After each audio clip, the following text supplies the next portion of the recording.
nyabo basse balaba BMTV Africa tukwaniriza ku mukutu maaso gali koleka nagambye buli kimu kyonna kitandikira wano era wekigwera ffe tukiggula era ffe tukiggala tuli ku BMTV Africa tuse n'omugagga oba CEO nani SHAFSOFT studio ali mu film industry audio and video z'abayimbi bamudu bonna beetaaga ebifaananyi enne buli kimu kyonna kyoyagala kikwana ne video ne audio ne mu music industry ne filming industry tutuuse nayo omugagga Shafik Sembati atukwaniriza mukadde we bali kujja ku BMTV Africa nkalesebo mpozi omulambi wa BMTV Africa yandiyagadde okumanya SHAFSOFT studio yani era amanya gwa matuufu gwani well neyanziza okunkyazaako mu SHAFSOFT okunkyazaako mu studio ya BMTV Africa ngamanya n'eddoboozi yenze Sembati Shafik nga nze nannyini SHAFSOFT studio. Yes, awe bali nnyo Muganda okuteekamu ssente nagula byuma nagula kamera n'amatala agakyasinga wane South Africa nakutegeezezza nti olwaleero mukyazizza era gwe omulabi wa BMTV Africa alina ekibuzo kyonna so ogenda ku social media zaffe Instagram, Facebook, Twitter n'osindika ekibuuzo kyo ajja kuba akiddamu awo ampozi mbuulira South Africa eno okolayo ki? South Africa okusinga ddala ndi mu film industry. Yesebo nga naye natandika studio yange gye bayita SHAFSOFT studio ng'ebiruubirirwa bya SHAFSOFT studio okusinga bya kupromotinga bantu abalina ekintu kyetwandiyise nga art mu bwongo nga bali creative naye nga tebalina buyambi bumala kati tuba nga tusobola okubayambako ne tubapushinga mu ngeri y'okuba promotinga kati nga gwe omulamwa gwaffe omukulu ogwa SHAFSOFT studio. Okay. Yes, sir. Okay. SHAFSOFT studio njagala ombulira mu music oba mu film industry oba mu art industry kiki ky'osuubira okubanga ogenda kuba okolera bannayuganda oba aba South Africa buli munnayuganda yenna oba omuntu yenna eyandikwetaaze obuyambi okuva mu SHAFSOFT studio kiki ky'osuubira obakolera? SHAFSOFT studio byesuubira okukola bingi naye ng'ebimu ku byo okusinga biyamba nnyo omuntu ali wano South Africa okusinga omuntu ali mu nsi gye bayita Uganda lwansonga obuyambi waffe tebunatuuka ku crossinga boundaries oba tebunatuuka ku crossinga kuva South Africa paka mu nsi ezitulinaanye oba ensi ezeewala mpozi ng'oba bo bazze naye nga kyetukubiriza abannayuganda bonna abali oba mu Uganda oba bali wano nti SHAFSOFT nga company yo ebiruubirirwa byayo okusinga bya kupromotinga bayimbi abatandika abazanyi ba firimu aba models naye nga balocatinze mu nsi gye bayita South Africa nga kijja kwanguyira nnyo okutukwasaganya singa otuli kumpitanya okubanga oli wala ne tubanga tubakubiriza ayina waaka yenayina ali creative atuukirire tulabe engeri gye tuyinza omuyambamu mu ngeri y'okupromotinga waaka we. Okay. Yoyo mugagga SHAFSOFT studio mpozi omulabi wa BMTV Africa yandiyagadde okumanya okozeeko nnyimba ki era abayimbi ki b'okoleddeko? Ennyimba nkozeeko n'abayimbi abanene n'abatono nga abamu ku banene benkozeeko nabo mwe muli Ziza Bafana ndowooza nakolako emu ku project ye nakolako naye ku project ye gye bayita Akalulu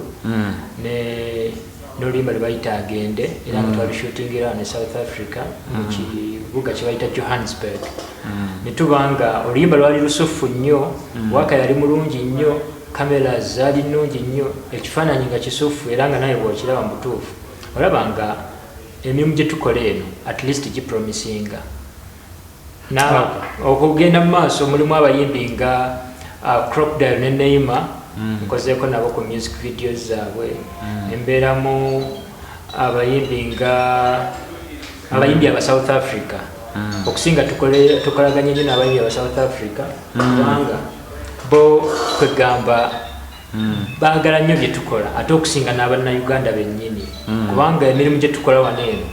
bazungu be bakola ki be basinga ogikola ate nga abazungu coordination yaabwe tetera kuba nnungi wakati waabwe n'abaddugavu kati ne tubanga ffe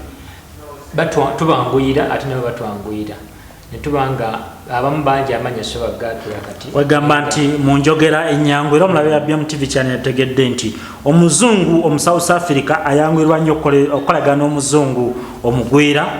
ozidani okolagana n'omuzungu omuddugavu ate munansi wano mu ggwanga lya South Africa era nga bw'okimanyi nti waliwo ko obusosoze naguno gwaka era bukyaliwo obutonotono yadde nga gavumenti ya ANC n'ebibiina ebirwanyizi by'eddembe bigezaako obomalawo kyaddagezaako okutegeeza mpozi kipya ki era abantu basuubire ki SHAFSOFT studio abali mu industry kipya ki ky'olinawo naddala guno omwaka SHAFSOFT studio omwaka guno eina strategy eleyinze ng'ebimu ku strategy eleyinze ekisooka egenda ku saw competition zetwandiyise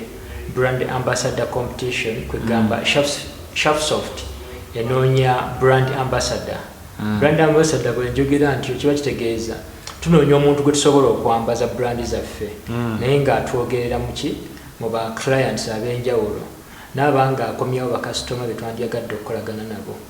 kati ekyo nga tukikola mu ngeri y'okuba nti netubasa mu competition kubanga brand ambassador oyo agenda kuba asasulwa era tulina awards agenda okuwangula singa competition aba aziwangudde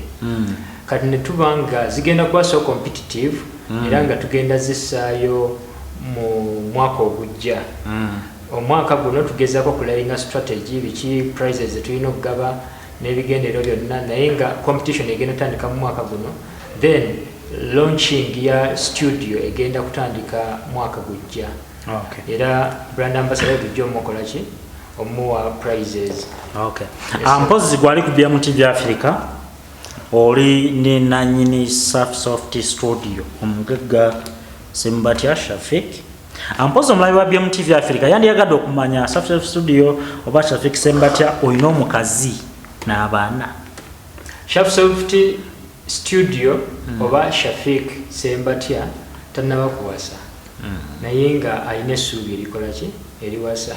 ensonga emuganya okuwasizaawo lwakuba nina emirimu mingi gye nkwasaganya ovuiki nga ndaba bonna abangi kwasaganya nengattamu n'ebyokuwasa jijja kunnemerera mu ngeri emu oba endala si ku bimodo byobeeramu awo byana biwala gwe munnayuganda anyirira oba omuvubuka tannawasa ate nga ssente weeziri mubeere redi tujja kuba tubategeeza ddi tujja kuba abamodo bangi nnyo bakolako totya bannayuganda yoba tubategeeza nga obeera redi omuwala anyirira mpozi omulabi wa BMTV Africa nayagala okumanya ogenda ddi e Uganda genda mu December holiday eno